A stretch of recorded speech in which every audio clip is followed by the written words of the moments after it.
Alors, le plan de cette présentation, bien sûr, nous allons bien sûr introduire le concept de la programmation fonctionnelle. C'est pour cela, dans un premier temps, on doit déjà comprendre c'est quoi exactement la programmation fonctionnelle. Et s'il existe une telle programmation dite programmation fonctionnelle, alors est-ce qu'il y a autre paradigme de programmation? Alors, le plan, on va présenter les paradigmes de la programmation, ensuite les caractéristiques de la programmation fonctionnelle, comment écrire un code basé sur la programmation fonctionnelle, et ensuite nous allons voir les expressions lambda, comment les mettre en œuvre pour jouer le rôle des fonctions, bien sûr. Et finalement, nous allons faire des exemples concernant quelques fonctions particulières qui sont le map, filter et reduce. D'accord? Donc, ça, c'est le plan de notre présentation d'aujourd'hui.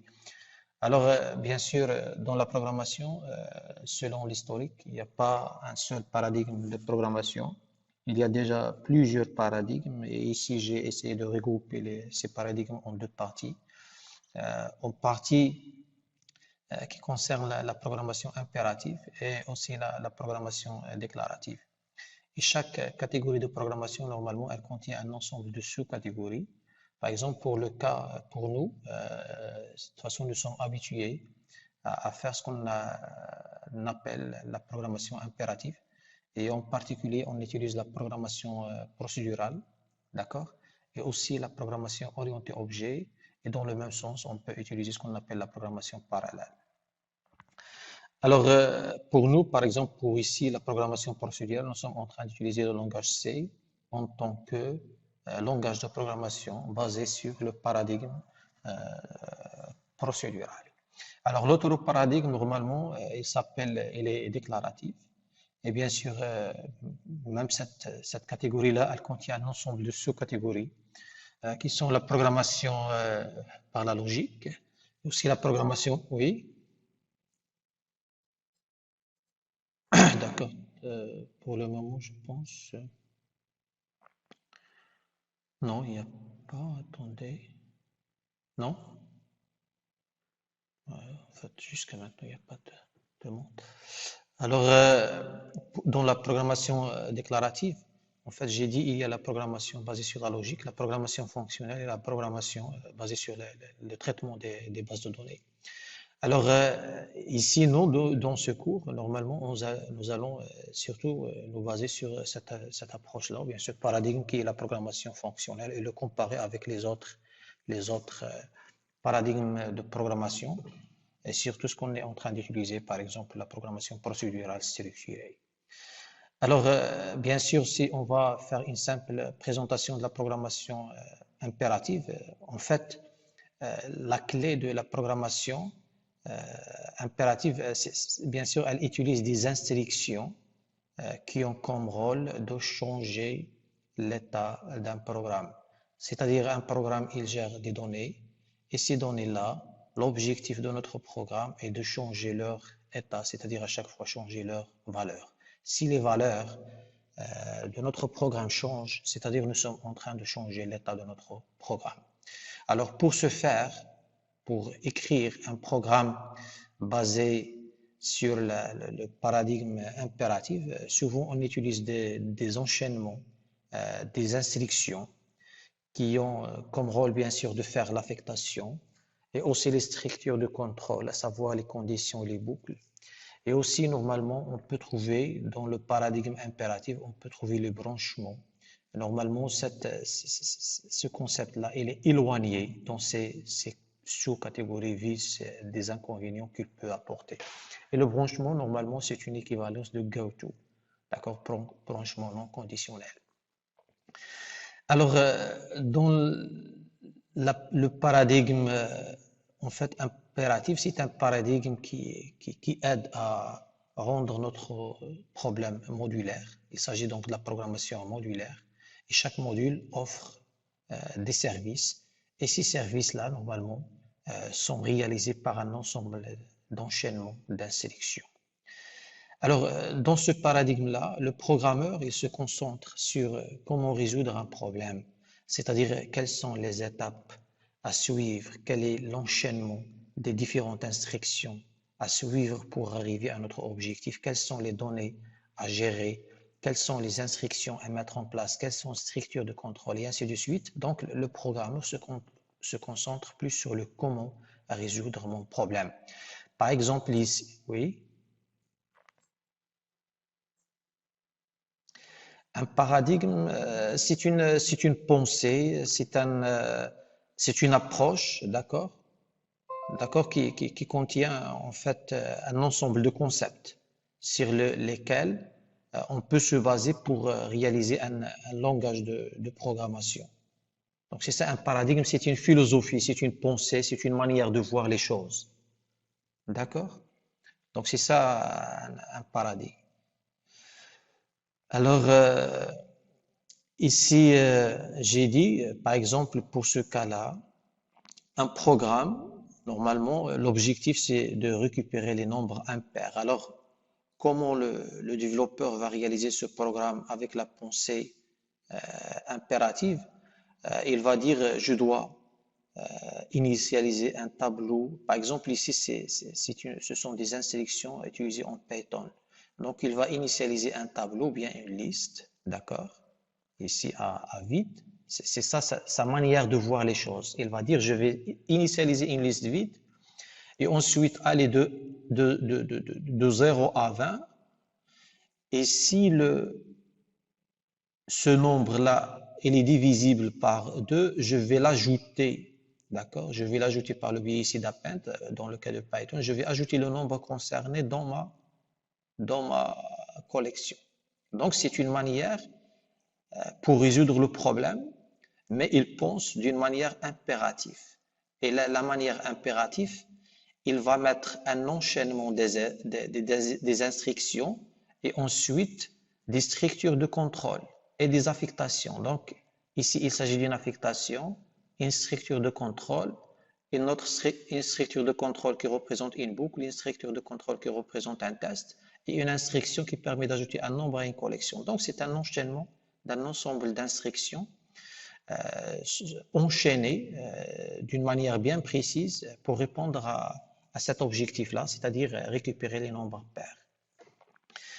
Alors, bien sûr, parmi les avantages de ce paradigme, c'est-à-dire, il est déjà la manière de voir les choses, elle est simple. Et déjà, le développeur, il a l'habitude nous, en fait, nous avons l'habitude de penser quelles sont les étapes à suivre pour réaliser un objectif. Et aussi, on est capable de faire ce qu'on appelle la réutilisation de code, c'est-à-dire soit faire une classe dans le cas de la programmation orientée objet et les autres, on définit autres classes filles qui vont hériter de la classe mère. Donc, nous sommes en train de réutiliser le code ou bien écrire une fonction qui aura comme rôle principal abstrait, en fait, de faire un petit traitement.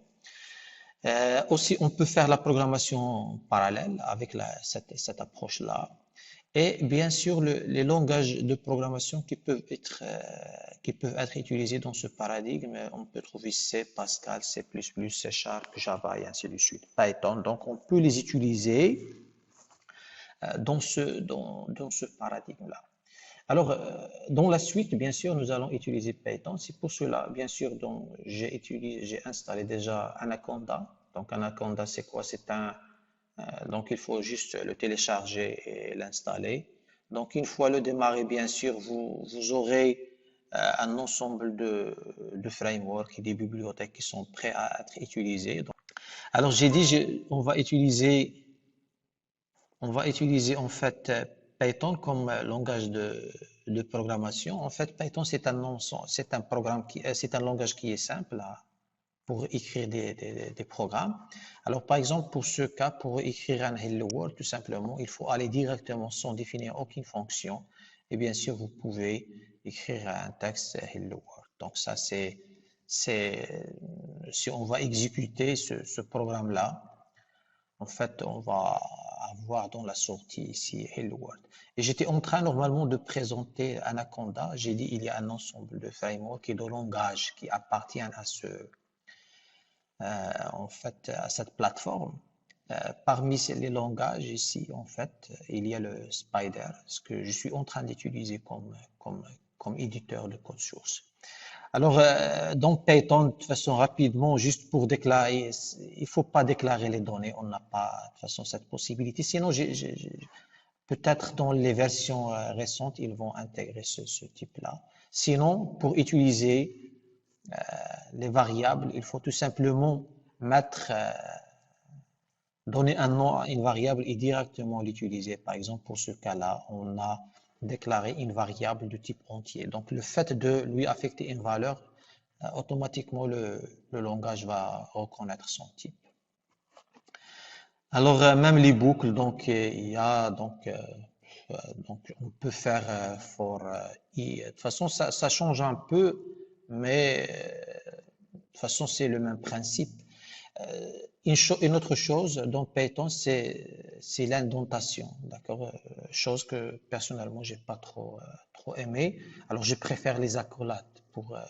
Moi, je suis habitué peut-être à ça, mais en fait, quand je dois utiliser le début d'un corps, d'un traitement et la fin, je trouve du mal, sincèrement, à le gérer. Donc, mais c'est Python, il est comme ça. Donc, c'est quoi une indentation? C'est-à-dire, par exemple, pour commencer un corps, il faut faire 2 points et toutes les instructions qui seront ici, de toute façon, bien sûr, avec cet espacement-là, ça indique comme quoi cette instruction, elle appartient à cette boucle. C'est-à-dire, c'est quoi le rôle de ce programme? Il va tout simplement afficher les 20 premiers nombres. Donc, si je vais exécuter, bien sûr, je vais afficher les 20 ou bien les 10 premiers nombres.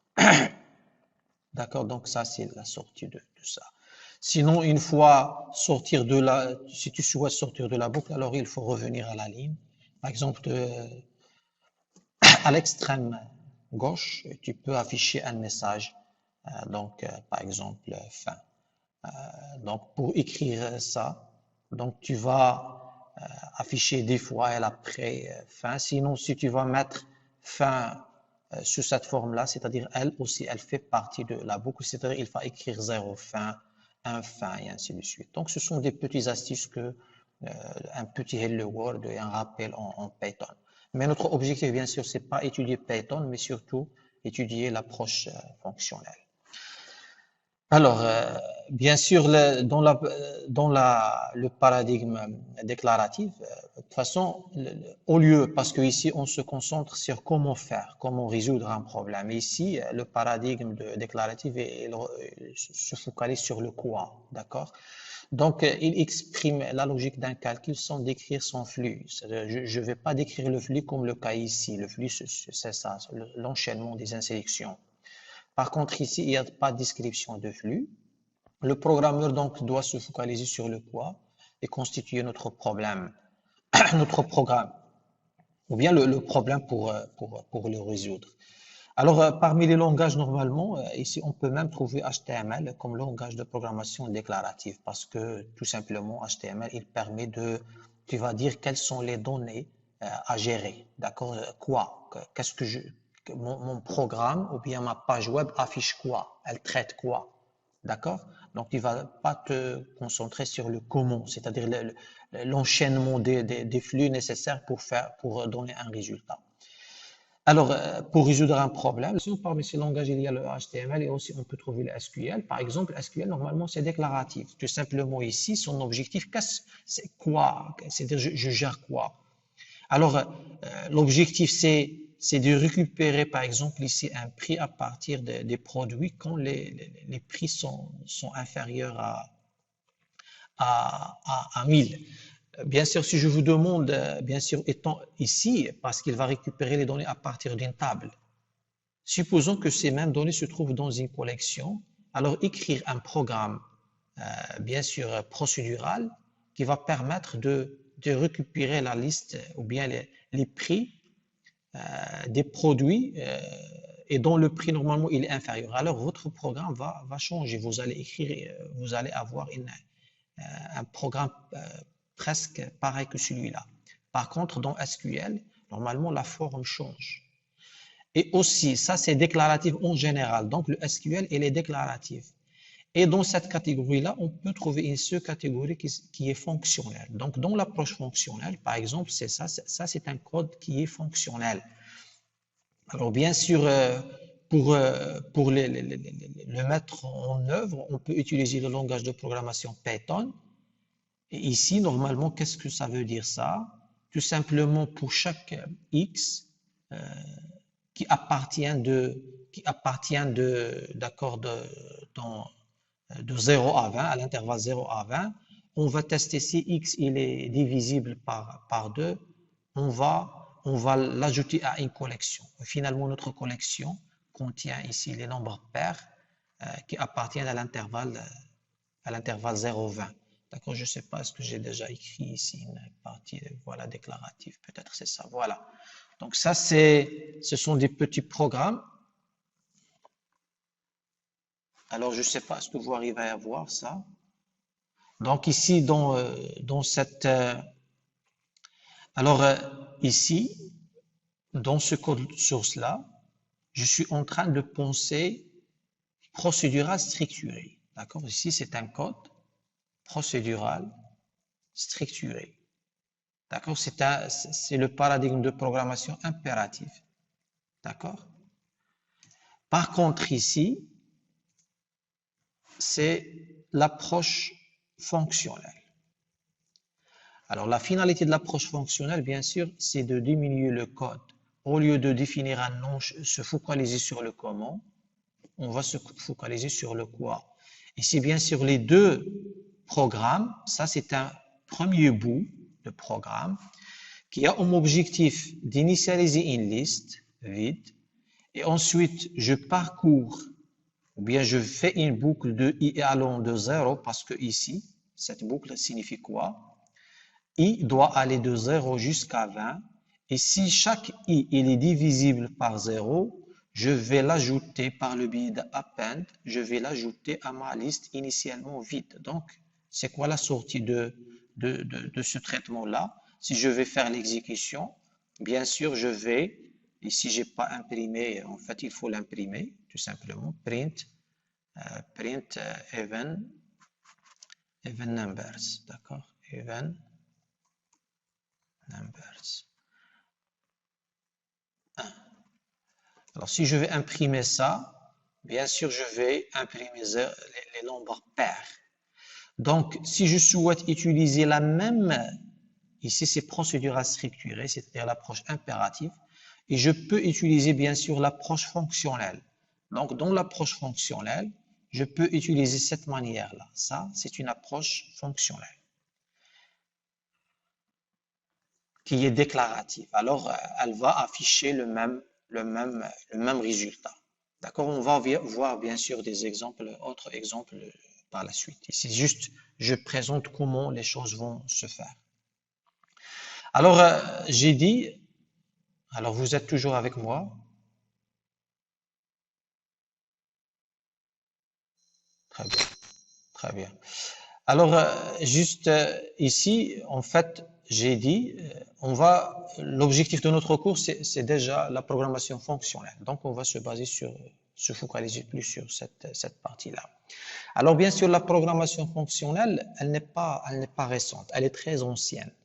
Et la pensée c'est-à-dire la première réflexion revient à un chercheur en 1930, d'accord, qui a introduit le concept de lambda calcul. Et lambda calcul, normalement, c'est une théorie très puissante qui se base sur le concept d'utilisation de fonctions pures. Et en général, ces fonctions-là, ce sont des fonctions mathématiques. Alors, par la suite, bien sûr, lui, il a déjà introduit la théorie et par la suite, il y avait des gens qui se sont intéressés à cette théorie-là, tout en développement des langages de programmation. Donc, ce langage de programmation a, parmi autres peut-être, dans ces années-là, il a été développé par ce chercheur en 1950. Et ainsi de suite, jusqu'à, en fait, un comité international de chercheurs ont développé Haskell, qui est un langage de programmation qui est en fait qui est utilisé dans la programmation fonctionnelle. Alors, la programmation fonctionnelle, bien sûr, c'est le fait d'écrire des fonctions ne dit pas que nous sommes en train d'utiliser de la programmation fonctionnelle. Alors, même celle-là, même en fait, je peux prendre n'importe quel programme, par exemple, dans le cas de, ça c'est, alors je peux prendre n'importe quel programme, d'accord? En fait, ça c'est en fait, linear regression. Sinon, on peut dire même ça, si je vais écrire une fonction ici rapidement, donc int par exemple f, alors bien sûr, je suis en train de définir une fonction, d'accord? Et quand est-ce que je peux dire cette fonction, elle est fonctionnelle, ou bien elle est non fonctionnelle? Si je suis en train de penser un ensemble d'instructions enchaînées entre eux, alors une fois pensé de cette manière, alors je suis en train d'utiliser la programmation procédurale structurée et non fonctionnelle. D'accord? Parce que déjà ce bout de code source-là, il ne respecte pas l'approche fonctionnelle. On va voir par la suite pourquoi. D'accord? Parce que déjà, normalement, je définis des instructions, j'initialise et probablement je return. D'accord? Je fais le calcul et je fais un return. Alors ça, c'est pas un code fonctionnel. Donc, juste pour vous dire que le fait d'utiliser des fonctions, ça ne dit en aucun cas que vous êtes en train de faire la programmation fonctionnelle. Pourquoi? Parce que la programmation fonctionnelle, pour la faire, il y a un ensemble de règles à respecter. Alors, la programmation fonctionnelle, c'est un style de programmation qui vise à construire des programmes en créant des fonctions pures. Donc, autrement dit, cette fonction-là, cette fonction que je viens de définir, il ne s'agit pas d'une fonction pure. Par la suite, on va voir c'est quoi une fonction pure. Alors, la programmation fonctionnelle met le point sur les expressions et les déclarations au lieu de l'exécution des instructions. C'est-à-dire, je vais juste déclarer, mais je ne vais pas exécuter des instructions comme ce cas ici. Par exemple, je suis en train d'exécuter des instructions. D'accord? Je vais x égale à 0, x égale à x plus 5 et ainsi de suite. Donc ça, c'est pas la programmation fonctionnelle. Alors maintenant, quelles sont les principales caractéristiques de la programmation fonctionnelle? Alors pour calculer, on utilise des fonctions mathématiques. Par exemple, ici, on va tout à l'heure essayer de voir comment rendre cette fonction fonctionnelle. Alors, on a dit on va utiliser des fonctions mathématiques. Ces fonctions doivent avoir des paramètres et un résultat à retourner. Donc, cette fonction, elle doit avoir des paramètres en entrée et elle doit avoir des résultats de retour. Mais jusqu'à maintenant, le fait d'avoir des paramètres et résultats à retourner, aussi ça dit pas que je suis en train d'utiliser la programmation fonctionnelle. Alors, autre critère, les valeurs retournées dépendent uniquement des arguments. Et ça, c'est un avantage de la programmation fonctionnelle. Pourquoi? Parce qu'il permet d'éviter les effets de bord. Alors, c'est quoi un effet de bord? Tout simplement, par exemple, pour un langage de programmation en C, si je vais utiliser une variable globale, c'est-à-dire elle est accessible par un ensemble de fonctions. Si j'ai deux fonctions f et g, et ces deux fonctions-là, bien sûr, ils ont accès à cette variable qui est x, d'accord?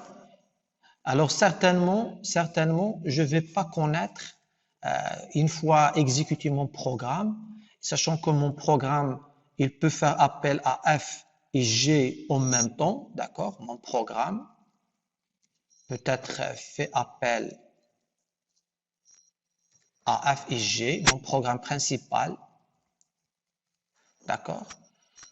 Alors à ce moment-là, si bien sûr j'attends un résultat final, certainement peut-être ce résultat, il peut être erroné.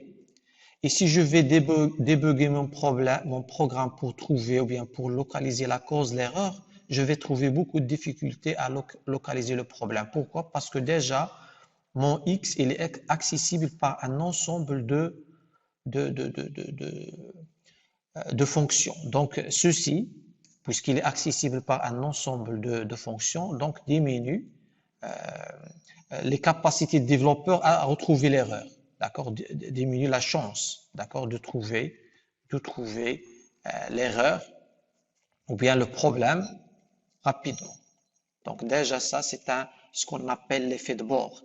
Donc déjà la programmation, si on trouve dans un programme une variable globale qui peut être utilisée par plusieurs fonctions, donc automatiquement on doit dire qu'il ne s'agit pas de la programmation fonctionnelle.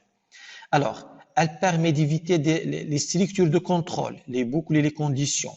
Donc, la programmation fonctionnelle, c'est pas la peine de trouver ici if, bien sûr, x supérieur à 13, d'accord, et ainsi je fais un traitement, sinon je fais un autre traitement. Donc, si je veux faire ce genre de traitement, ou bien une autre boucle, d'accord, qui va changer le x, d'accord, est inférieur à plus, par exemple, là, si je veux faire x égale à x moins 1, je ne sais pas, je fais n'importe quoi, mais si je trouve des conditions et des boucles qui vont changer des variables, alors cette fonction-là, elle n'est pas fonctionnelle. Donc, c'est quoi donc une fonction fonctionnelle basée sur l'approche fonctionnelle? Tout simplement, elle a il y a des inputs, c'est-à-dire des paramètres. La fonction doit avoir des paramètres. Par exemple, pour le cas ici, int x et int y, d'accord? Donc, elle doit avoir des paramètres.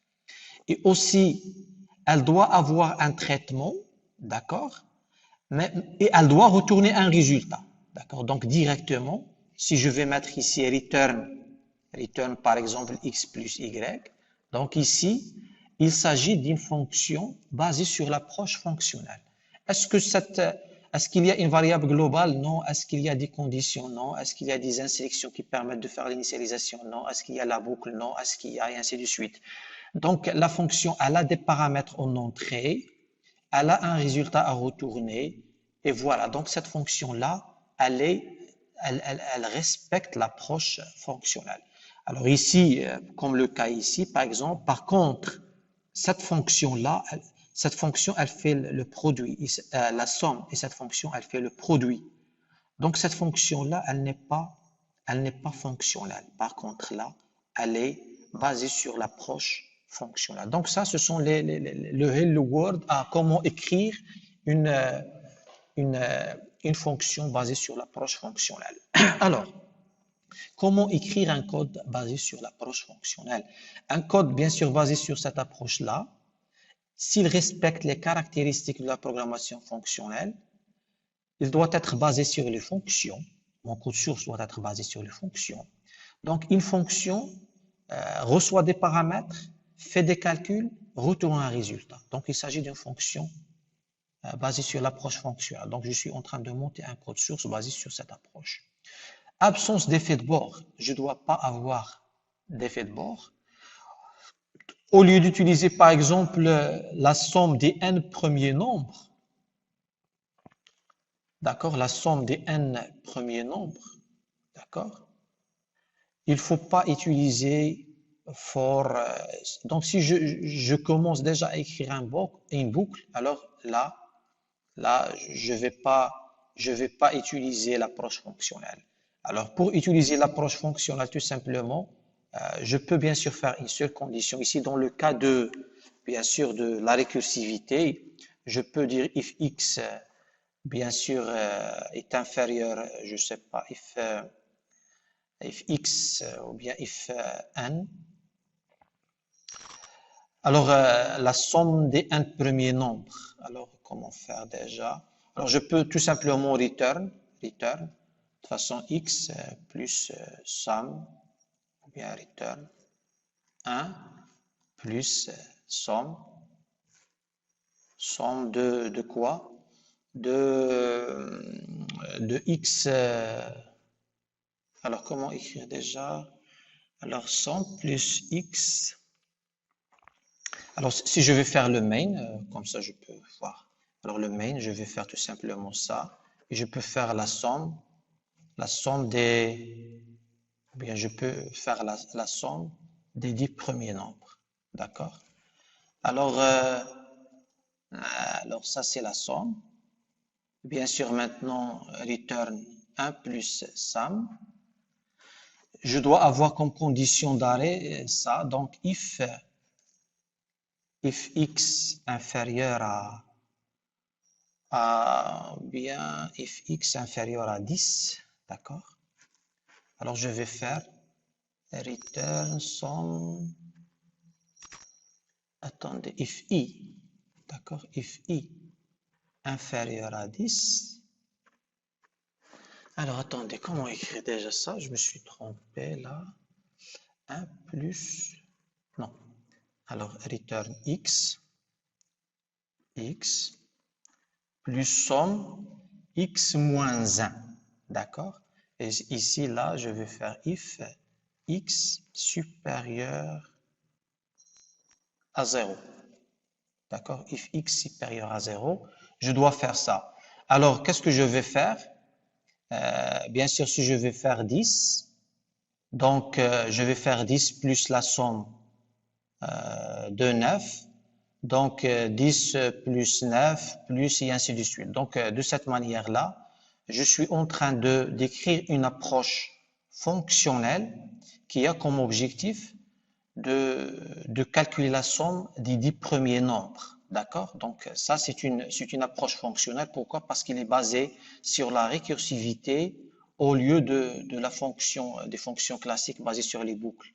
Donc là, utiliser la récursivité au lieu des boucles. Alors, les fonctions sont de première classe.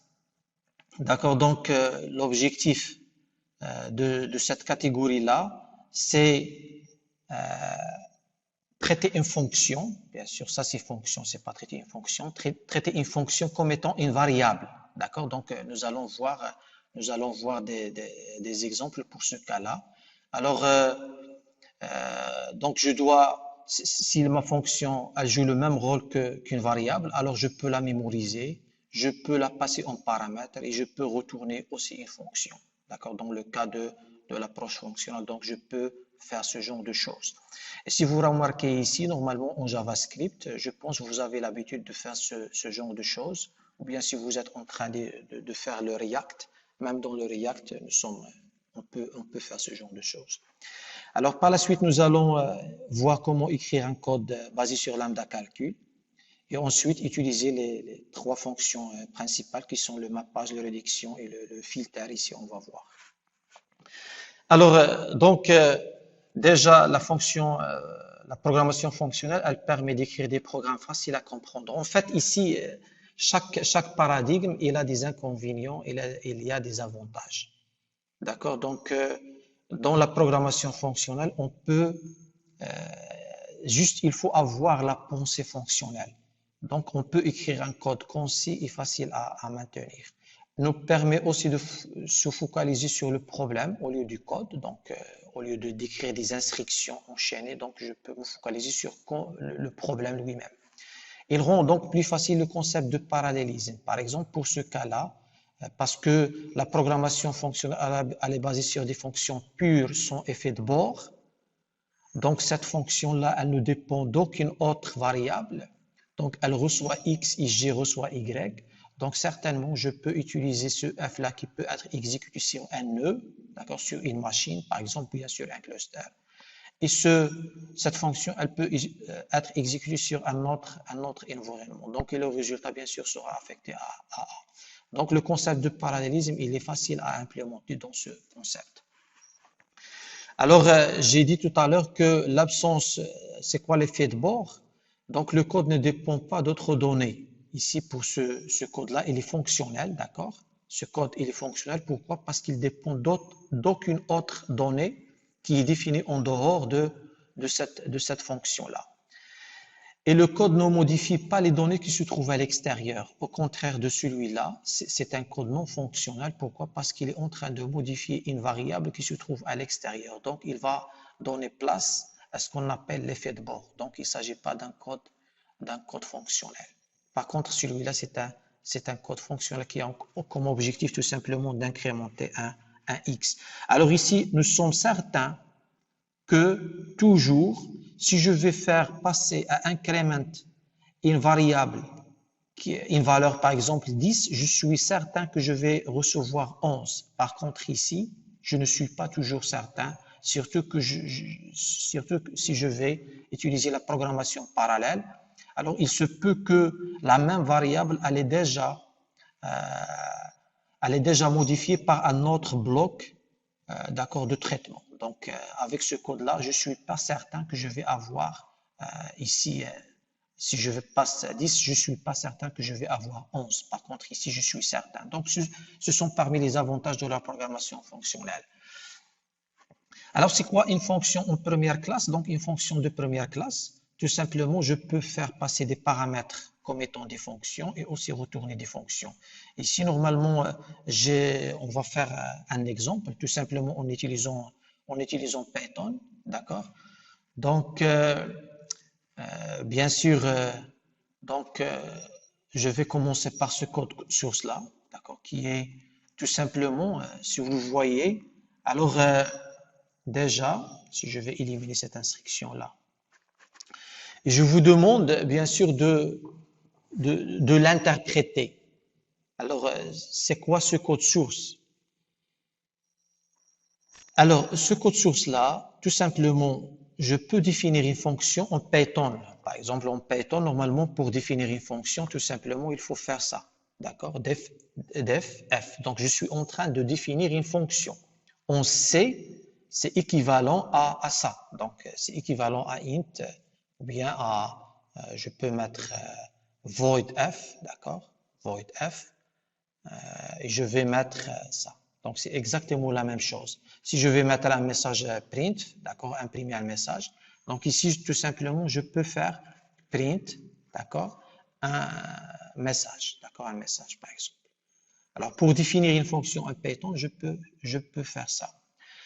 Alors, maintenant, si je souhaite exécuter le f, tout simplement, il faut l'appeler, d'accord, il faut appeler f pour dire que je vais l'exécuter, d'accord. Donc ici, si je vais exécuter, certainement, j'ai imprimé message ici, d'accord, comme vous voyez. Alors, maintenant, c'est quoi ce code source qui se trouve en bas? Alors, j'ai défini une fonction qui reçoit en paramètre un R, d'accord? Un R, j'ai dit, dans le Python, c'est pas la peine de faire le type. Alors, j'ai défini une fonction qui s'appelle quel est le volume d'un cylindre, qui reçoit en paramètre une variable qui s'appelle R. Et au sein de cette fonction, qu'est-ce que je suis en train de faire? Je suis en train de définir une autre fonction, d'accord, qui s'appelle volume. D'accord? Et volume là, normalement, elle a un autre paramètre qui s'appelle h.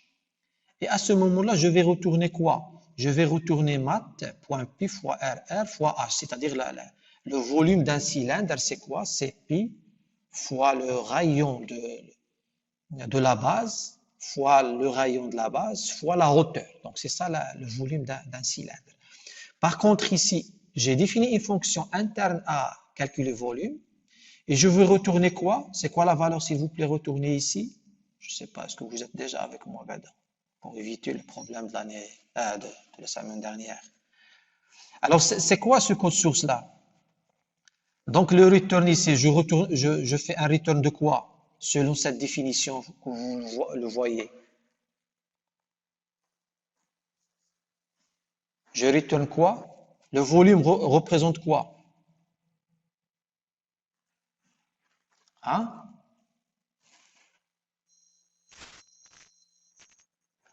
Oui, mais il représente quoi? Il représente la fonction. Parce que l'objectif, nous sommes en train de voir comment retourner, d'accord? Comment retourner une fonction. Nous sommes dans cet objectif. Et là, j'ai défini, si on va prendre le cas simple, d'accord? Pour le cas d'une fonction simple. Donc, int x, elle reçoit un x, et je vais, non, pardon, parce que je suis habitué à faire la déclaration des types. Ici, je vais mettre un y égale à x plus 1, d'accord? Et je vais faire un return. return Y. Ici, qu'est-ce que je vais retourner? Attendez, parce que le F, ici, il faut faire un def F. D'accord? Un def F. Alors ici, qu'est-ce que je vais retourner? Je vais retourner un entier, tout simplement. Donc, si je souhaite... Def, c'est pour définir une fonction. En Python, pour définir une fonction, parce que je suis en train d'utiliser Python comme langage de programmation. D'accord? Et en particulier Spider, qui fait partie, bien sûr, de Anaconda. D'accord? La plateforme Anaconda, il y a un langage de programmation qui s'appelle Spider, et c'est celui-là que je suis en train d'utiliser pour écrire du code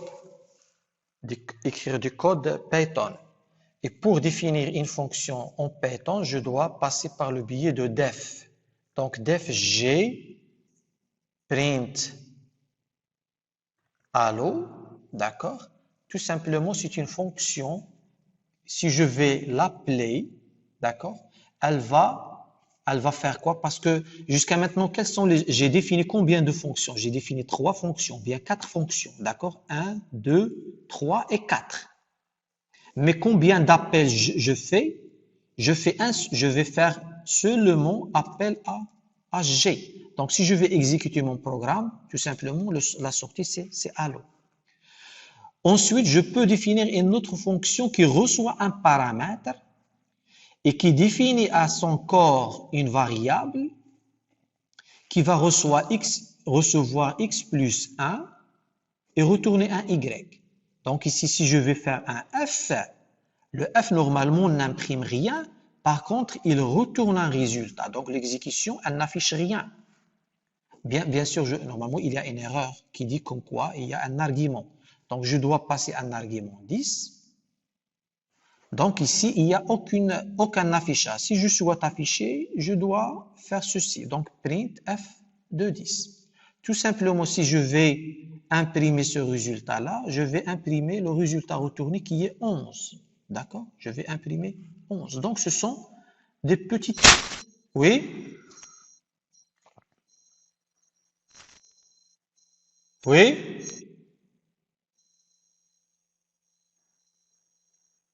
Alors, en fait, s'il vous plaît, si vous n'avez pas des choses à dire, il faut penser à éteindre le micro. Qui parle? Alors, je vous repose une autre question. Est-ce que la fonction G, c'est une fonction basée sur l'approche fonctionnelle, oui ou non?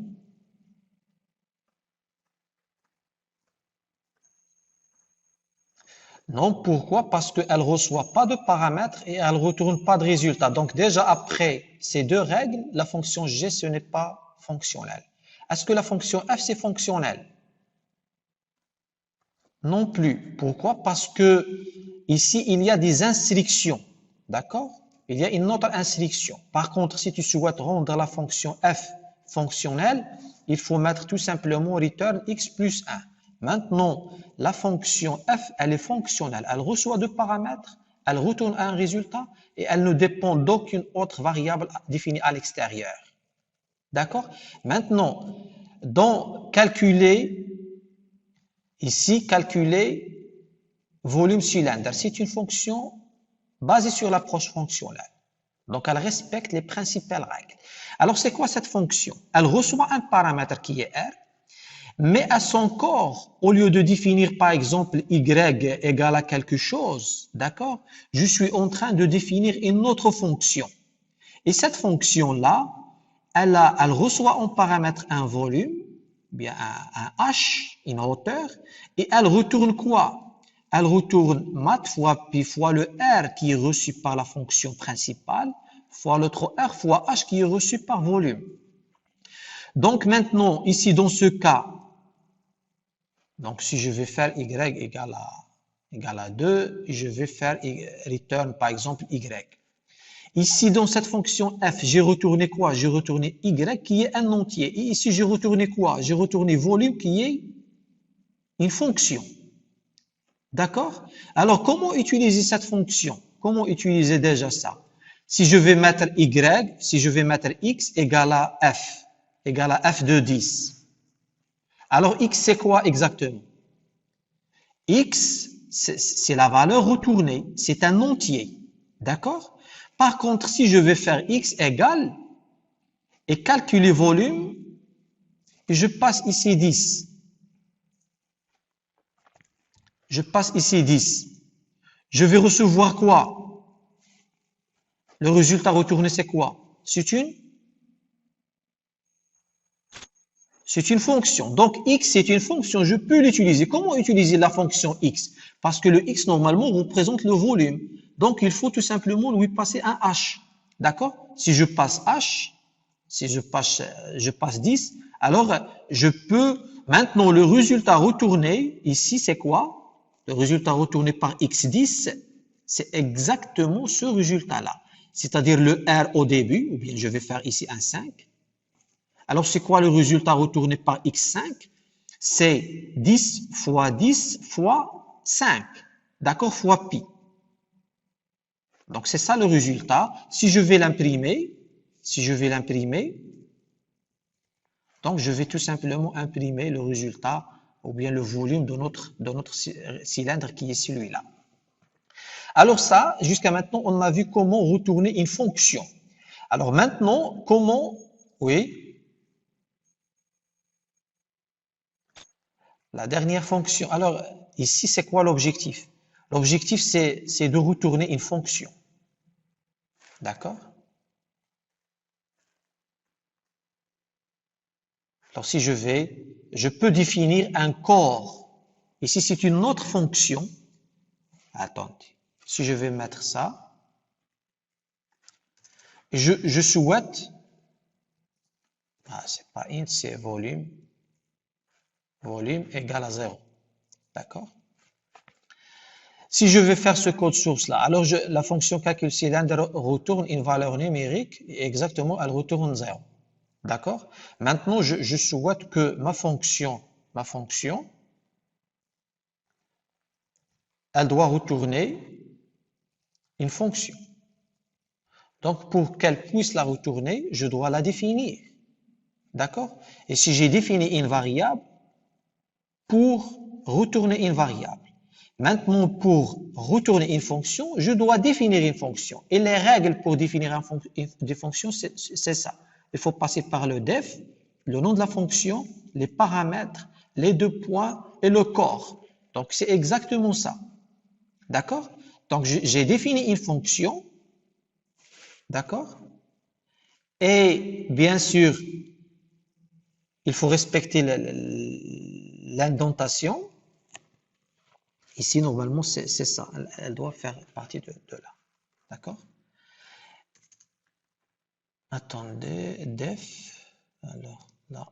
Voilà, exactement. Il faut bien respecter l'indentation, d'accord? Même s'il y a un petit espace en plus, donc c'est pas bien aligné, donc il faut les aligner pour corriger l'erreur. Alors maintenant, j'ai défini une fonction et je vais la retourner parce que volume représente la fonction. Alors pour l'utiliser, comment je vais faire pour l'utiliser? Je vais faire calculer ça et lui passer un paramètre qui est par exemple 10. Maintenant, le résultat retourné, c'est quoi? Le résultat retourné, c'est une fonction.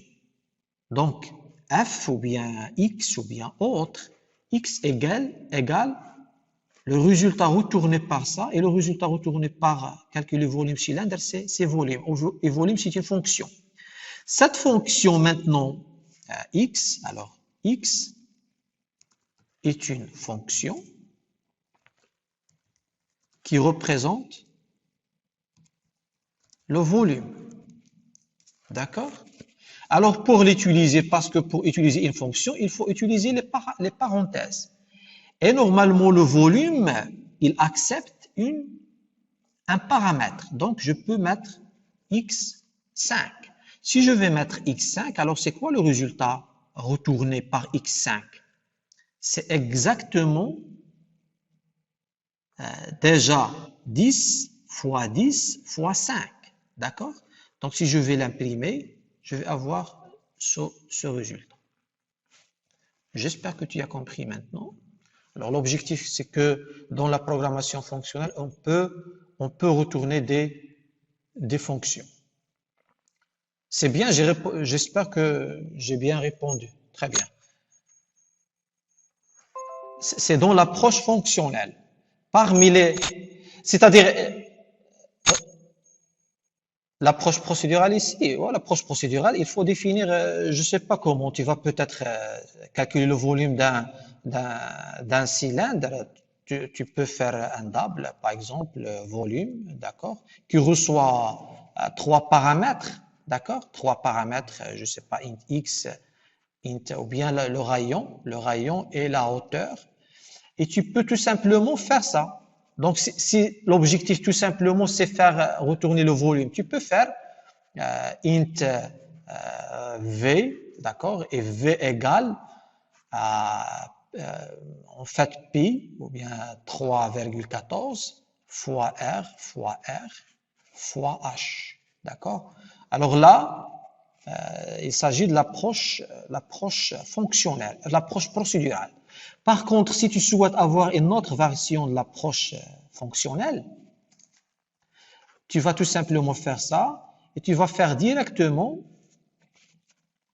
un return, ça. Donc, est-ce qu'il ne s'agit pas d'une fonction basée sur l'approche fonctionnelle? Oui. Sauf ici, l'objectif c'était quoi? C'était de retourner une fonction. D'accord? Alors, par la suite, je peux utiliser cette fonction, c'est-à-dire je peux mettre une autre fonction y égale calculer le volume d'un cylindre dont la base, dont le rayon de la base il est 20. D'accord? Elle est 20. Et aussi y, c'est une autre fonction.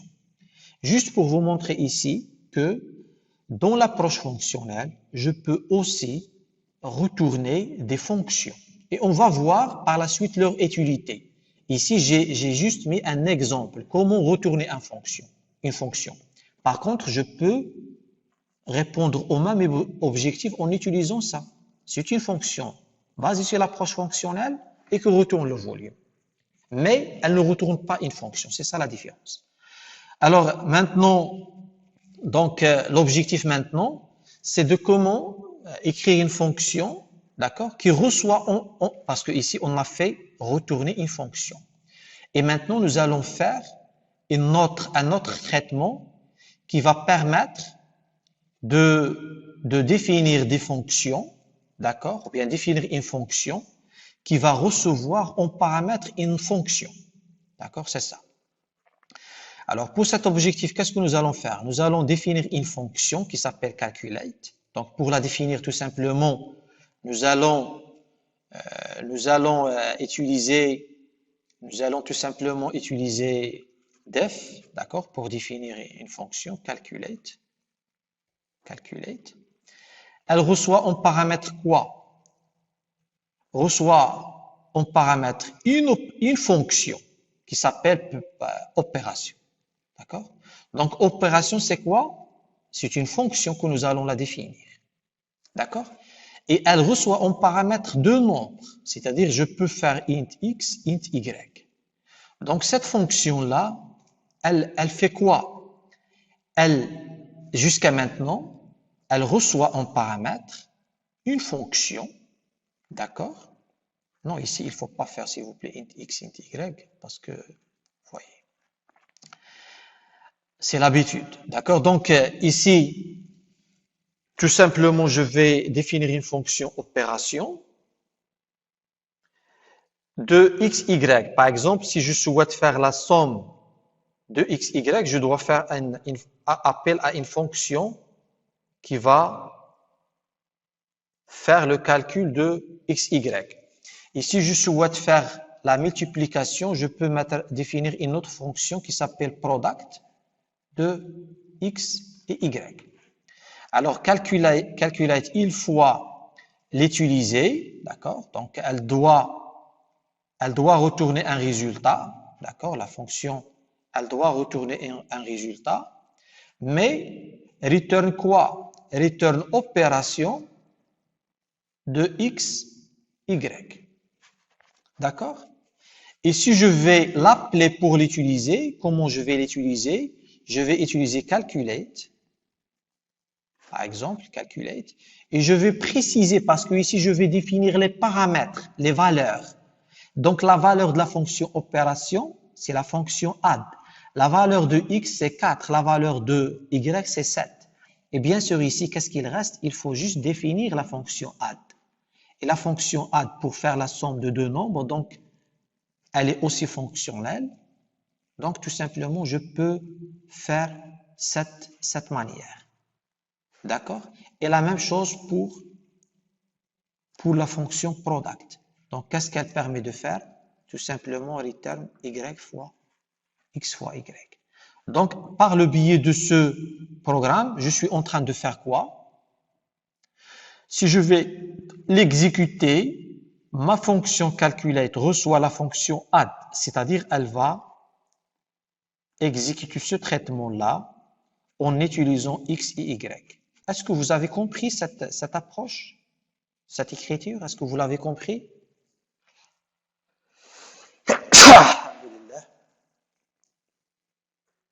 Oui, très bien. Alors, maintenant, si je vais la tester, tout simplement, bien sûr, il faut utiliser un print.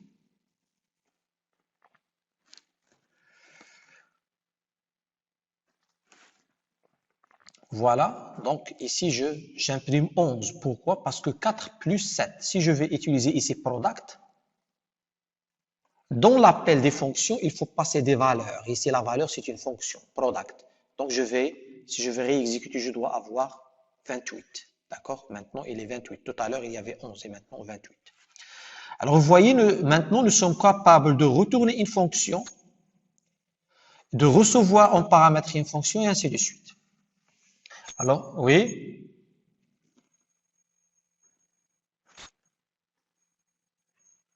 Le type, non. Le type de retour.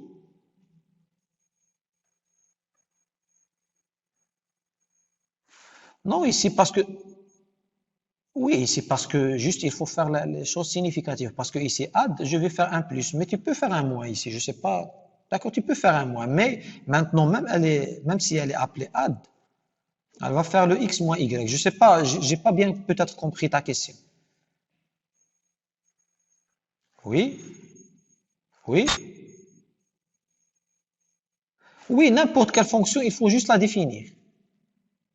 Tu peux définir une autre fonction, d'accord, mais donc je vais faire, d'accord, une autre fonction qui s'appelle f et qui peut-être, mais elle va pas retourner cette fonction. Je peux retourner tout simplement, return, je sais pas, tu peux retourner x tout simplement, mais en recevant ici x et y, parce qu'il faut respecter, parce que, tu vois, est-ce que tu as compris ici?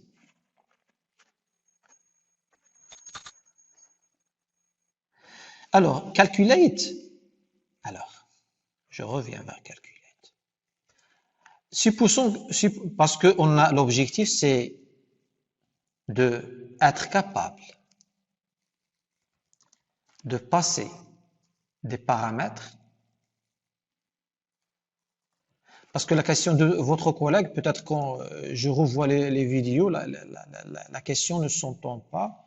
Donc, la question de votre collègue, elle n'a pas compris le rôle ou bien comment définir la fonction calculate, les paramètres de la fonction calculate. C'est ça ta question, Yak? D'accord. Alors, l'objectif, on a dit, c'est d'être capable de passer des paramètres sous forme de fonctions. On sait déjà comment passer des paramètres sous forme d'entiers, par exemple, ici, ou bien de double, pour le cas de add. Donc, x, il va représenter, parce que ici, je vais retourner tout simplement, si je vais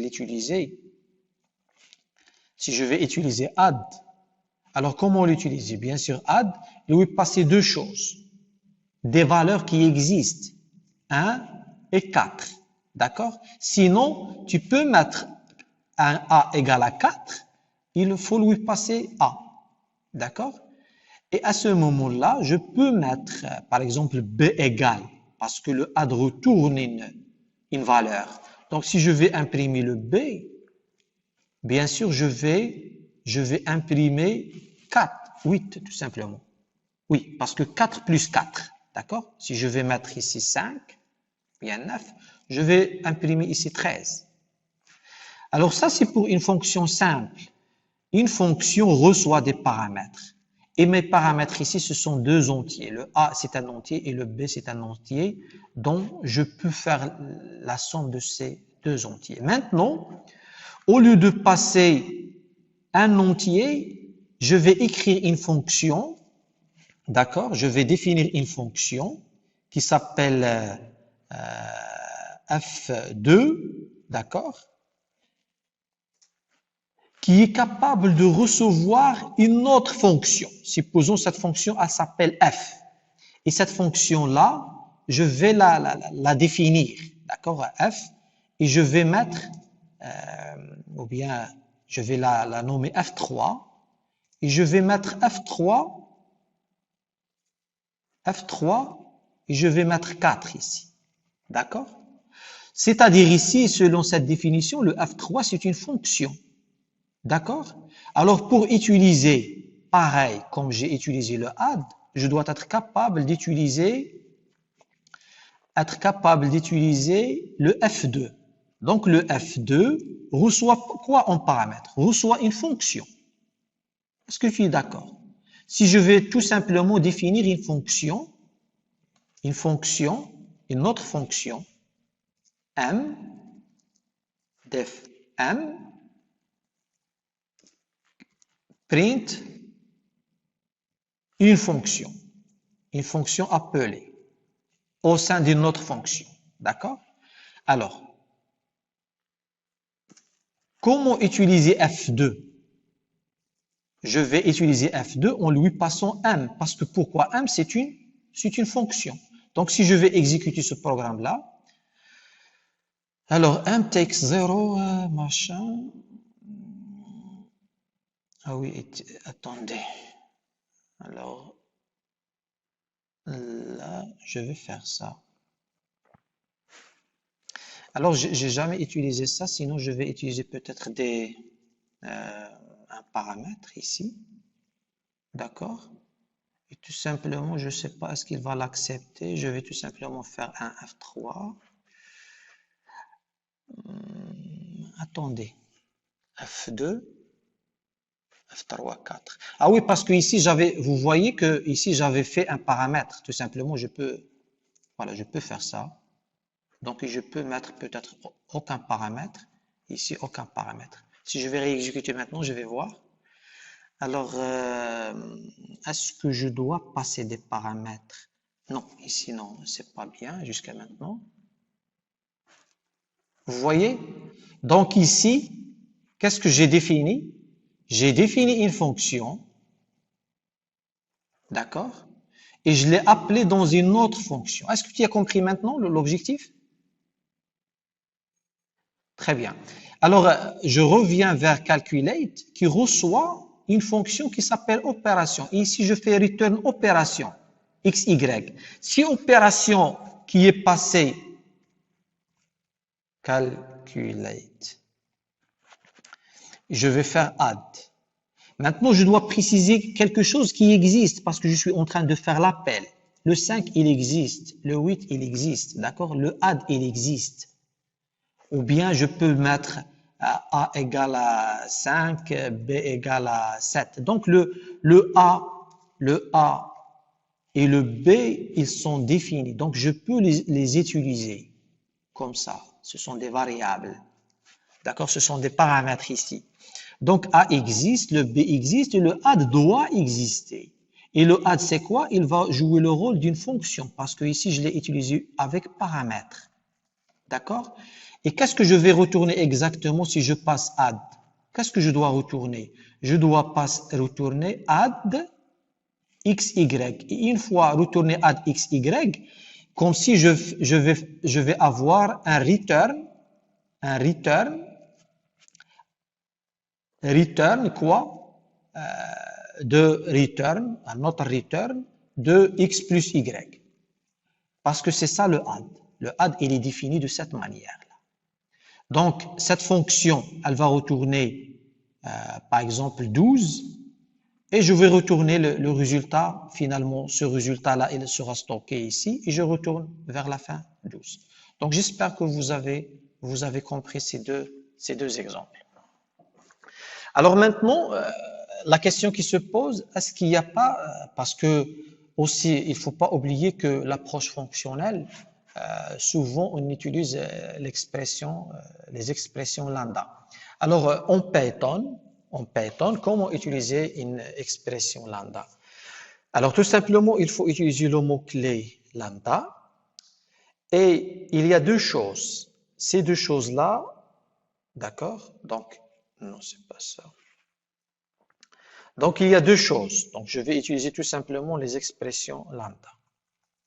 Donc, pour l'utiliser, il faut utiliser le mot-clé lambda. D'accord? Et il y a deux choses qui sont séparées par deux points. La partie à gauche des deux points, ici, il faut mettre les paramètres. Et ici, le résultat à retourner. D'accord? C'est-à-dire, donc ici, je vais faire le résultat. Donc ça, c'est en général. Alors, pour exemple, si je vais utiliser un exemple, je peux mettre lambda et je peux mettre x, y, deux points. Alors, x, y, il représente des paramètres de mon expression lambda. Alors, le deux points, c'est le résultat, mais à retourner. D'accord? C'est-à-dire, je peux recevoir en paramètre x, y, et je retourne x plus y. Si vous voyez ici, j'ai utilisé une autre manière pour écrire cette fonction. D'accord? Ici, l'objectif, c'est de définir deux fonctions basées sur lambda pour faire la somme de deux nombres, en utilisant bien sûr l'expression lambda. Alors, cette fonction, qu'est-ce qu'elle fait exactement? Elle retourne une fonction. D'accord? Ça, c'est le calcul. D'accord? Et ce calcul-là, c'est comme si je vais faire un def f, d'accord, qui reçoit en paramètre x, y, et je vais faire un return de x plus y. Ça, c'est une autre manière d'écrire la somme. Mais ici, l'expression lambda, elle retourne quoi? C'est quoi la valeur retournée? Comme si elle retourne une fonction. Donc, elle retourne une fonction f qui fait ce même traitement. D'accord? Donc, si elle retourne une fonction f, donc on a dit le résultat retourné,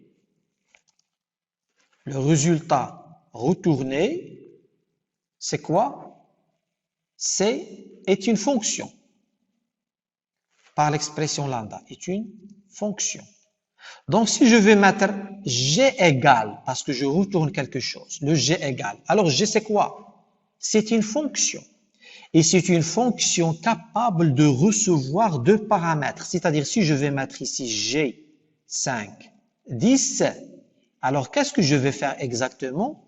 Je vais afficher, je vais calculer la somme de x, y. D'accord? Donc, bien sûr, si je vais mettre un print ici, alors je vais supprimer ça. Alors, si je vais exécuter mon programme, vous voyez que le résultat, il est 15. D'accord? Pourquoi? Parce que j'ai exécuté 5 plus 10. D'accord? Donc, si je vous demande d'écrire une fonction basée sur l'expression lambda qui reçoit en paramètre une séquence d'éléments, un tableau T, et faire, par exemple, retourner le min, alors il faut faire une autre fonction f peut-être qui va faire ce traitement, et voilà. Donc, j'exécute le traitement, ce traitement-là, sur ces paramètres. Donc ça, en général, je peux définir ça. On va voir des exemples de ce genre-là. Mais ici, c'est un premier exemple qui va vous permettre juste de comprendre comment écrire une expression là-dedans. Alors, pour ces deux fonctions, vous voyez que je peux faire cette manière de faire. Est-ce que vous avez compris maintenant l'expression lambda, comment la mettre en place? Oui? Très bien. Oui?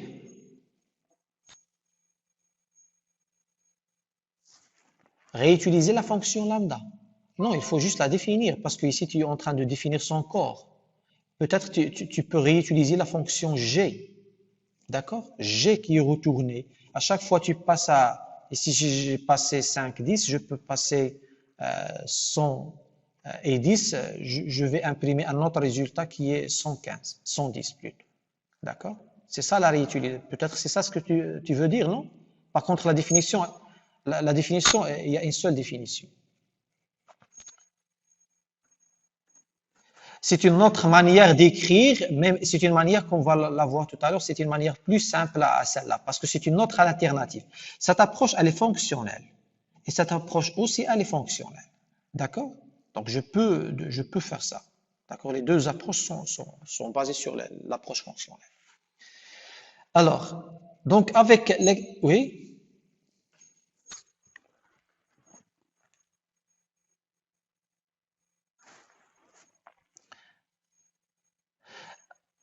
Alors ici, en fait, ici, tu peux faire un autre traitement qui est une fonction f, d'accord? Alors, ce traitement-là, tu peux le réutiliser à chaque fois avec différents paramètres, d'accord? Par contre, tu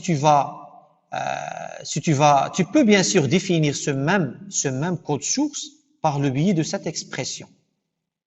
Et le résultat revient en même, d'accord, en appelant ici une autre fonction. Mais ici, l'objectif, c'est surtout de simplifier l'écriture, d'accord? Parce que l'expression lambda, elle est venue pour simplifier l'écriture de code. Par contre, on peut ne pas utiliser l'expression lambda et bien sûr faire de la programmation fonctionnelle en utilisant les principales règles à suivre pour écrire un code source. D'accord? Mais ici, juste pour simplifier l'écriture. Et surtout, il y a déjà des fonctions des fonctions qui sont prédéfinies, comme nous allons voir par la suite, qui sont capables de fonctionner en utilisant une expression lambda. Parce que c'est quoi l'approche fonctionnelle? J'ai dit, c'est écrire un code simple à lire, pas beaucoup de code. Déjà, si vous voyez ici, cette manière de faire, elle est plus simple que celle-là. D'accord? Ici, une seule ligne. Ici, je suis pas obligé de définir je suis pas obligé de passer par ces étapes pour définir une fonction. Je peux tout simplement faire ça. Alors, maintenant, bien sûr, il y a un autre exemple concernant les expressions lambda. Donc, je peux recevoir en paramètre des fonctions, d'accord, opération et de nombre. Ici, peut-être, voilà. Oui, ce sont des petits exemples comme, en fait, c'est ça. Alors, je peux, une expression lambda reçoit une autre expression lambda. Est-ce que vous voyez ici le code source? Alors, si je vais aller vers f, alors le f, c'est une fonction qui reçoit un seul paramètre et qui retourne le résultat x fois 2. Alors pour g, il reçoit deux paramètres, d'accord? C'est une expression lambda qui retourne une fonction g, reçoit en paramètre deux variables qui sont x, y et retourne la somme. D'accord? Parce que par la suite, je vais faire par exemple g 5, 5 et je reçois la somme de x et y. Alors je peux, par exemple ici, j'ai une première fonction, d'accord, lambda, d'accord, qui est add, et une autre fonction product lambda, donc la même chose. Mais ce qui est important, je peux faire g lambda op, d'accord? Donc, op, c'est quoi? C'est c'est un autre paramètre. Parce qu'on on a dit quoi dans l'expression lambda? On a dit, dans une expression lambda, tout ce qui se trouve à droite, ce sont des paramètres. Donc, si je vais faire f, et je vais faire X, et je vais faire Y. Ici, j'ai 3 paramètres. D'accord? Alors ici, qu'est-ce que j'ai? À la place de F, j'ai op. D'accord? Donc, j'ai op. Et de ce op-là, op, c'est une fonction. Donc, de point, je retourne quoi? Je retourne l'opération sur X, Y. D'accord? Mais op, déjà pour l'utiliser, comment je vais utiliser? Parce que la fonction lambda retourne une fonction g. D'accord? Donc, je peux faire ici un g égal. Donc, ce g égal, qu'est-ce qu'il a retourné? Il a retourné tout simplement cette partie-là. Il a retourné op x, y. D'accord? Et ensuite, qu'est-ce que je vais faire pour utiliser g? Donc, g, je peux lui passer en paramètre product 3, 5, parce que j'ai passé 3 paramètres. Le op, c'est un produit. Le 3, c'est x. Et le 5, c'est y. Comme si ici, j'ai mis product x, y. Et qu'est-ce qu'il va retourner par la suite? Il va retourner ça. D'accord? Parce que product, c'est une autre fonction retournée par une autre expression lambda. Est-ce que vous avez compris ce que je suis en train de faire ici? Oui? Parce que l'objectif ici, tout simplement, c'est comment utiliser une expression lambda dans une expression lambda. Parce que même le op, c'est une expression lambda qui représente soit add, soit product.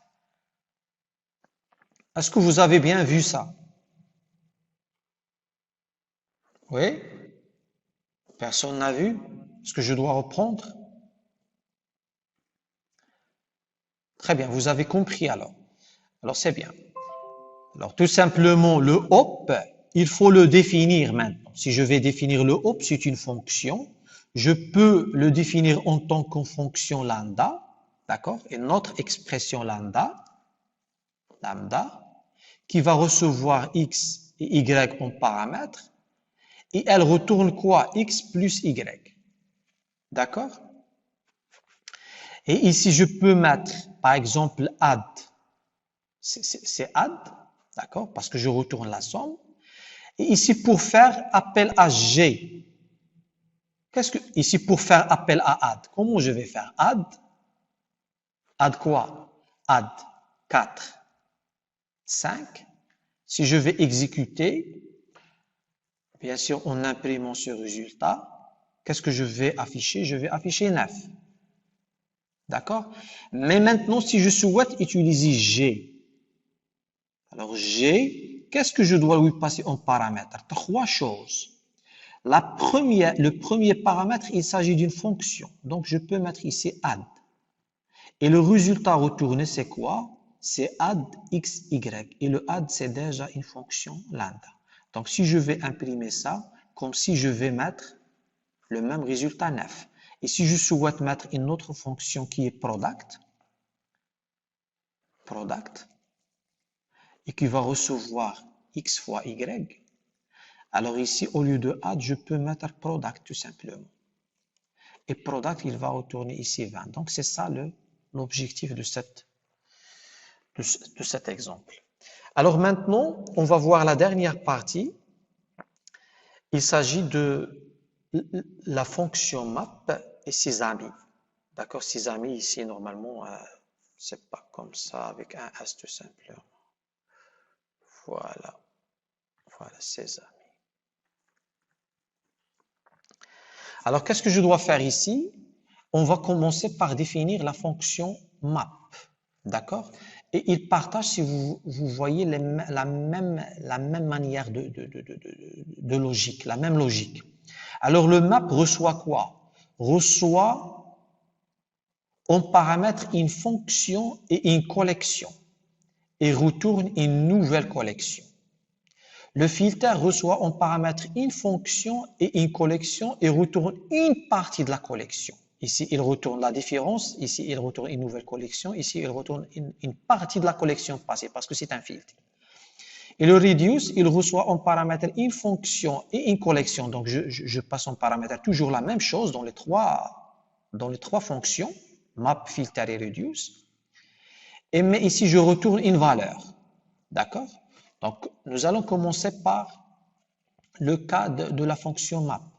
Donc, il crée une fonction increment all qui reçoit en paramètre une séquence d'éléments et applique une incrémentation sur chaque élément à l'aide de la fonction increment. D'accord? Celle-là, bien sûr, vous voyez que increment ici, c'est une fonction que je dois la définir. D'accord? Bien sûr, ça. Donc, increment, tout simplement, elle va retourner x plus 1, incrémenter x. Et ici, c'est un code. Est-ce que c'est un code ici basé sur l'approche fonctionnelle, celui-là? Oui ou non? Non, oui, très bien. Pourquoi? Parce que tout simplement, il y a déjà ici, il y a la boucle, il y a la boucle, il y a l'initialisation, comme si je suis en train de penser procédural structuré. C'est-à-dire comment résoudre mon problème. Alors ici, l'objectif, c'est de faire une autre fonction. Il s'agit de map et qui va, c'est-à-dire traiter le même, répondre au même objectif. Le out ici, bien sûr, c'est recevoir une séquence et retourner une autre séquence, mais chaque élément, il est incrémenté par 1. Ce qui est fait par ce code source. Alors maintenant, à la de map, comment je vais faire? Alors, map, c'est une fonction avec deux arguments. Le premier argument, c'est une fonction, et le deuxième argument, c'est une collection. Le premier argument est le nom d'une fonction qui existe, d'accord, que nous avons définie. Et le deuxième paramètre est une collection d'éléments itérables, c'est-à-dire je peux le parcourir. Map, alors qu'est-ce qu'elle va faire? Elle va appliquer ce traitement appartenant à function, à ma fonction, sur chaque élément de la collection.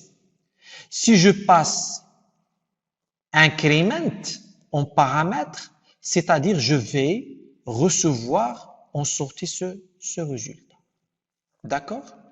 Donc, le map, on va voir un exemple. Donc, T, donc elle retourne un résultat. C'est une collection. T égale à map, increment, séquence. Donc, ici, c'est la fonction increment. Elle va faire quoi, cette fonction increment? Elle va ajouter 1 sur un élément qui appartient à la collection. Sur chaque élément, d'accord? Sur chaque élément, je vais ajouter 1. C'est ça le rôle de la fonction increment. Donc, vous voyez ce code source. Bien sûr, je ne sais pas, map 1, peut-être ici. Non, en fait, on va utiliser un autre exemple tout à l'heure dans map 1. Mais ici, cet exemple-là, qu'est-ce qu'il va faire? Il va appliquer la fonction increment sur la séquence d'éléments. D'accord? Et pour définir une séquence d'éléments en Python, tout simplement, comment faire? De toute façon, je peux mettre T, tout simplement T égale, alors attendez, T égale, non, la séquence qui est égale, plutôt. T égale, alors une séquence de 1, 2, 3, 5, par exemple. Donc, c'est une séquence d'éléments. Alors, je vais définir la fonction increment, qui reçoit en paramètre un x et qui return x plus 1. Et bien sûr, increment ici, c'est une fonction, elle est basée sur l'approche fonctionnelle, elle respecte les règles. Alors, pour utiliser le map, qu'est-ce que je vais faire? Tout simplement faire appel à map. Et le premier argument, il s'agit d'une fonction, d'accord? Et le deuxième argument, c'est une collection. Donc, c'est quoi le résultat retourné? C'est une autre collection que je peux l'appeler, par exemple, L. Donc, L égale. Donc, si je vais tout simplement faire un print L, tout simplement, je vais imprimer la référence d'un objet, d'accord? La référence d'un objet, parce que le L retourné ici, c'est un objet. Mais c'est un objet qui contient une collection. Donc, juste pour faire la conversion, je peux faire ça. List L. Maintenant, si je veux faire print list L, je vais imprimer 2, 3, 4, 6. Vous voyez, Parce que j'ai passé en paramètre 1, 2, 3, 5 et j'applique x plus 1 sur chaque élément. Donc ça, c'est le rôle de map. Alors ça, c'est à la différence de ce code source-là qui est procédural structuré. Donc vous voyez, en utilisant l'approche fonctionnelle, parfois, on gagne en termes de taille de code, c'est-à-dire avec une taille de code réduite, je peux faire un grand travail. Alors, un deuxième exemple, bien sûr, c'est cet exemple-là. On a une séquence d'éléments expliqués dans le résultat. Le résultat, c'est quoi? C'est pas complet. Voilà, c'est quoi le résultat de ça, s'il vous plaît? Sachant que len, elle calcule la longueur d'une chaîne de caractères. Alors, comment pouvez-vous commenter ce programme? Qu'est-ce qu'il va faire? Déjà, il y a une fonction map qui doit recevoir en paramètre deux choses. La première chose, c'est une fonction, et la deuxième chose, c'est une collection. Donc, je respecte la syntaxe. Mais qu'est-ce qu'elle va faire, la fonction len? Elle va faire quoi? Très bien. Ouais, c'est exactement ça. Alors, tout simplement, tout à l'heure, dans l'exemple précédent, on a pour chaque élément, on a mis x plus 1. D'accord? Mais dans cet exemple, pour chaque élément, on va retourner sa longueur. D'accord? Et le len, il est déjà prédéfini en Python. Donc, tout simplement, si je vais faire ça, le map 1, d'accord? Donc, tout simplement, je peux faire un map, donc len, et je peux mettre L, d'accord, la liste. Donc ici, j'ai respecté la syntaxe. Le map retourne quoi? Retourne une collection. Ici, je vais faire T, d'accord? Et pour imprimer le T, on a dit, j'imprime le T. Et ici, je fais tout simplement len, non, c'est pas len T, je vais imprimer liste. Pour faire la conversion, parce que le T, c'est un objet. Donc, pour le rendre comme étant une liste, il faut faire tout simplement une conversion. Vous voyez? Oui, le len, il est prédéfini en Python. Sinon, s'il n'est pas prédéfini, vous pouvez le définir, d'accord? F, d'accord? Et vous pouvez comptabiliser caractère par caractère cette fois-ci, d'accord? F reçoit une chaîne S et vous allez définir le code source nécessaire pour retourner la longueur d'une chaîne de caractères. Mais comment vous allez faire ici en respectant l'approche fonctionnelle? Est-ce que vous allez utiliser for, la boucle for? Non, bien sûr, il faut utiliser une fonction récursive. D'accord? Tant que la fin de chaque caractère n'est pas atteinte, faire un plus plus ou bien return un plus quelque chose. D'accord? Donc, il faut utiliser ici une fonction récursive. Voilà, maintenant j'ai... Oui?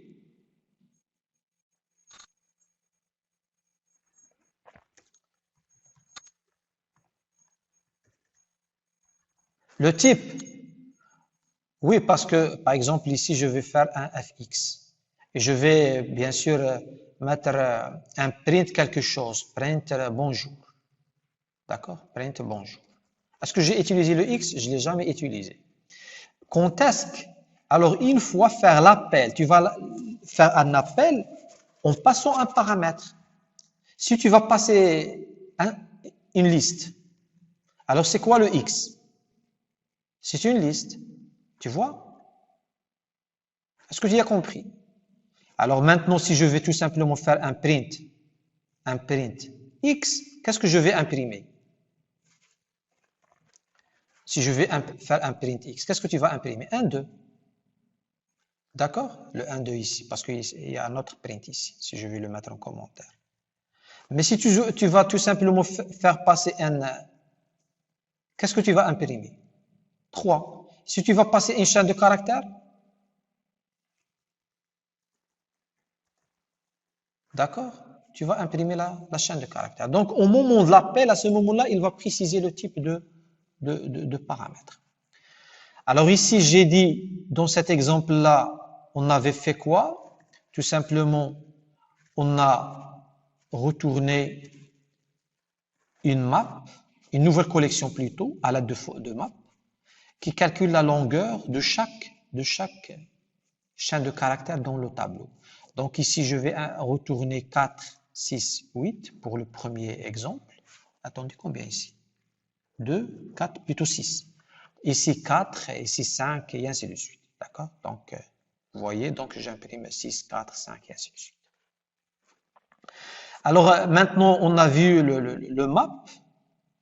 On va voir, bien sûr, ici, c'est un autre exemple. Vous pouvez, parce que le hash, c'est une fonction prédéfinie qui retourne le hash d'une chaîne de caractères. C'est automatiquement, vous pouvez tester ce code chez vous. Pour donc, je peux utiliser le map avec des expressions lambda. D'accord? Donc, au lieu de incrémenter ici, comment utiliser une expression lambda pour... parce qu'on sait que l'expression lambda, elle fait quoi? Donc, si je vais réécrire le même code, donc si je vais faire un def, bien sûr, je rends ça, increment, et je reçois x et je dois faire un return x plus 1. Alors là, je peux, on a dit que map d'une collection qui est égale à 1, 2, 3, 4, 6, d'accord, map incr, d'accord, increment,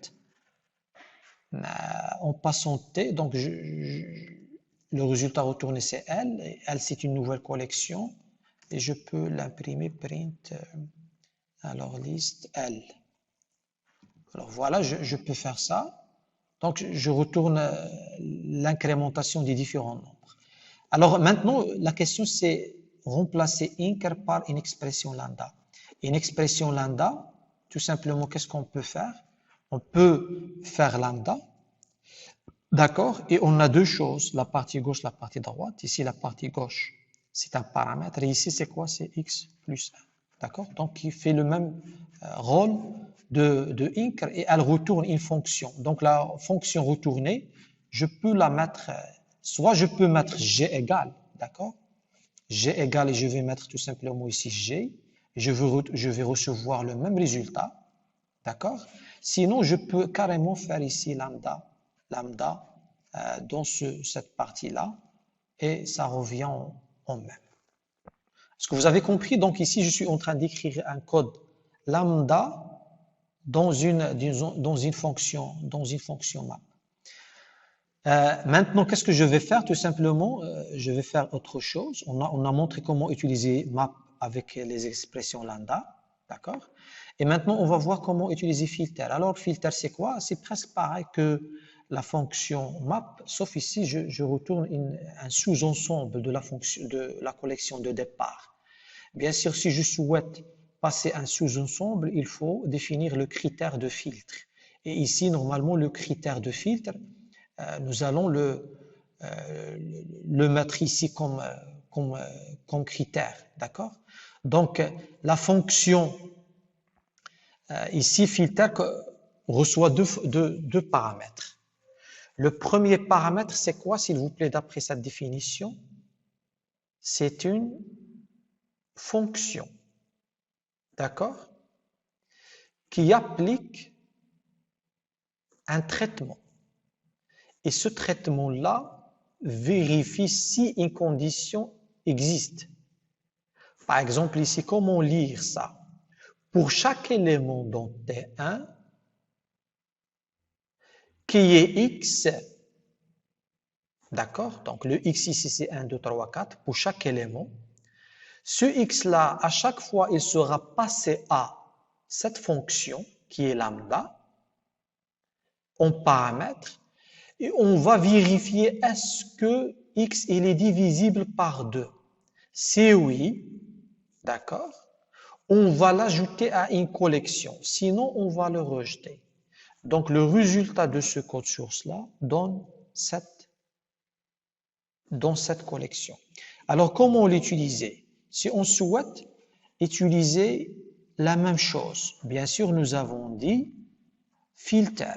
La fonction elle s'appelle filter. Elle reçoit quoi? Elle reçoit deux arguments. Le deuxième argument, certainement, c'est une collection. Ici, on va passer la même collection. Et ici, c'est une fonction. Donc, c'est une fonction que je vais là utiliser lambda. Et lambda, pour l'écrire, il faut faire deux choses. Donc, la partie des paramètres qui se trouve ici et la partie de traitement qui se trouve ici. Donc, ici, je vais dire pour chaque x, qu'est-ce que je vais faire? Est-ce que x, elle est divisible le traitement? Je suis en train de faire le traitement. Il est divisible par 2. S'il est divisible par 2, je vais l'ajouter à une collection. Et cette collection, vers la fin, elle sera retournée par filtre. Donc ici, le L, si je vais mettre L, ou bien L2, égale à filtre lambda machin. Qu'est-ce qui est égal à L? L, tout simplement, égale à 2 et 4 et 6. D'accord? Donc, on retourne tous les éléments. Attendez ici, print, liste. Non, ici, j'ai imprimé L. Il faut imprimer L2. Donc, voilà, 2, 4, 6. Donc, ça, c'est pour filter. Donc, il reste une dernière fonction qui s'appelle reduce. Et vous entendez déjà dans le Hadoop, il y a ce qu'on appelle le map reduce. Donc, c'est ça normalement. Le map, c'est ça. Et le reduce, c'est ça. Le reduce, sa philosophie, c'est quoi? Il accumule et renvoie un seul résultat à partir d'une séquence et transmet chaque valeur à une fonction avec le résultat actuel. On va expliquer comment ça marche avec cet exemple. Donc, la séquence d'éléments, c'est quoi? C'est 1, 2, 3, 4, 5. C'est-à-dire, je vais mettre la même chose. C'est-à-dire, je vais mettre 1, 2, 3, 4, 1, 2, 3, 4, 5. Je vais mettre ici 5. Et nous allons utiliser, bien sûr, on va utiliser le reduce. Mais le reduce, normalement, existe dans FuncTools. D'accord? Dans Func. Donc, il faut importer, import FuncTools. Attendez. Import FuncTools. Très bien. Je vais exécuter pour voir, est-ce que ça marche? Oui, ça marche, j'imagine. Alors, maintenant, qu'est-ce que je vais faire? Je vais faire FuncTools, FuncTools.reduce, d'accord? Et je vais passer deux paramètres. Le deuxième paramètre, c'est mon tableau. Et mon premier paramètre, c'est un traitement que je vais faire. Donc, ce traitement, c'est quoi? Ici, X, par exemple, pour la première itération, il va remplacer, déjà parce qu'il va retourner une seule valeur. D'accord?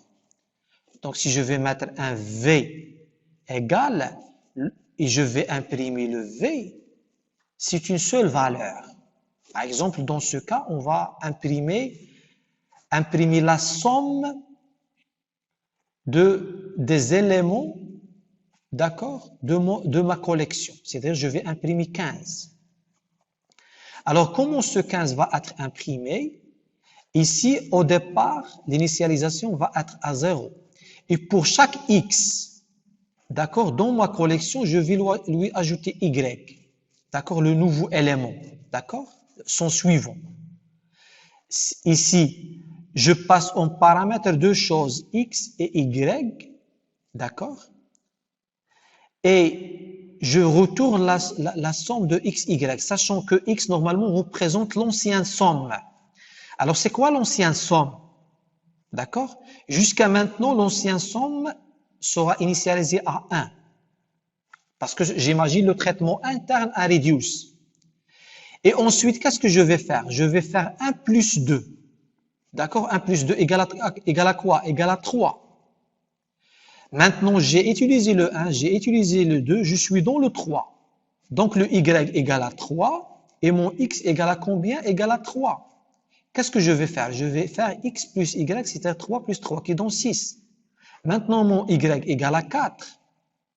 Et mon X égale à 6, et je vais faire retourner 10. Donc, c'est ça exactement le traitement que je vais faire.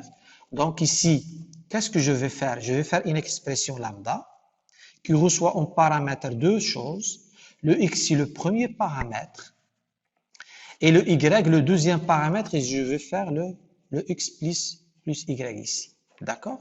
Et finalement, si je vais exécuter il va imprimer 15. Donc ça, c'est une autre manière pour utiliser la somme des éléments dans un tableau. Donc si vous allez utiliser l'approche procédurale structurée, certainement, de toute façon, le code, on peut faire le code, mais vous allez dire, je vais initialiser, si vous allez penser impératif, c'est-à-dire si vous allez penser approche impérative, vous allez initialiser une somme égale à 0, d'accord, et vous allez utiliser une boucle for i égale à 0 jusqu'à la fin, et à chaque fois faire la somme s égale à s plus, par exemple, plus ti.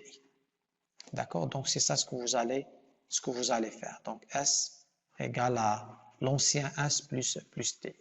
Donc vous pouvez faire le même résultat, mais si vous avez remarqué, ça il est implicite, il est simple à mettre en place. Voilà, ma présentation normalement touche à sa fin, sauf ici vous avez un petit exercice. D'accord? Normalement vous pouvez le faire, sinon il y a le résultat ici. Donc le plus important c'est de comptabiliser le nombre d'occurrences de Ali, d'accord, dans un ensemble de phrases. Par exemple, si j'ai mes phrases sont les suivantes, la première phrase, Ali poursuit ses études à un 7, Ali est inscrit en Big Data et Cloud Computing, Ali est un bon étudiant. Alors, comment comptabiliser le nombre de fréquences de Ali? Donc, en utilisant l'approche impérative, vous allez utiliser ça, mais en utilisant l'approche tout simplement fonctionnelle, en se basant sur reduce, vous allez utiliser cette manière. Et vous êtes capable de faire ce traitement. Sauf ici, j'ai ajouté autre chose, d'accord? Si je vais, attendez, je vais faire le reduce, parce qu'il est ici, voilà. Sauf ici, si vous avez remarqué, j'ai ajouté un autre paramètre, d'accord? Au contraire de tout à l'heure. Tout à l'heure, j'ai passé seulement deux paramètres, qui sont la séquence. Non, c'est pas ici. Je sais pas, c'est ça. Celui où déjà pour. Voilà, c'est ça. Donc ça, c'est le reduce. Donc j'ai passé tout simplement deux paramètres pour mon reduce. Le premier paramètre, il s'agit d'une expression lambda, et le deuxième paramètre, c'est une séquence d'éléments. Et ici, normalement, si je passe seulement deux paramètres, comme si, qu'est-ce que je suis en train de dire à ma fonction? D'ajouter, d'accord, d'ajouter le nombre est-ce que le nombre d'occurrences de Ali dans chaque phrase et l'ajouter à l'ancien X. Si je vais exécuter ce code source-là, il va pas s'exécuter parce que je peux pas, parce que le résultat retourné, c'est quoi? C'est une chaîne de caractères, parce que je traite les chaînes de caractères. Donc, pour initialiser mon compteur, je dois ajouter un troisième argument qui est 0. D'accord, ici, pour forcer l'initialisation. Parce que ici, je suis en train de traiter les chaînes de caractères et il va considérer le X comme étant une chaîne de caractères. D'accord, comme élément de ma séquence. Parce que le X ici, c'est une chaîne de caractères. D'accord? Donc, si je vais faire plus machin, il ne va pas faire la concaténation. D'accord? Est-ce que vous avez compris ce dernier exemple? Oui, non? Bahis al-Sabil? Oui, c'est bien, très bien. Alors, ma présentation touche à sa fin. Donc, j'ai essayé dans cette présentation de... Oui? Y.com, d'accord. Alors, tout à l'heure, j'ai écrit deux programmes en fait. Map 2, map 1. Voilà. Avec cet exemple, le Y représente quoi? Ou bien je vais aller au slide.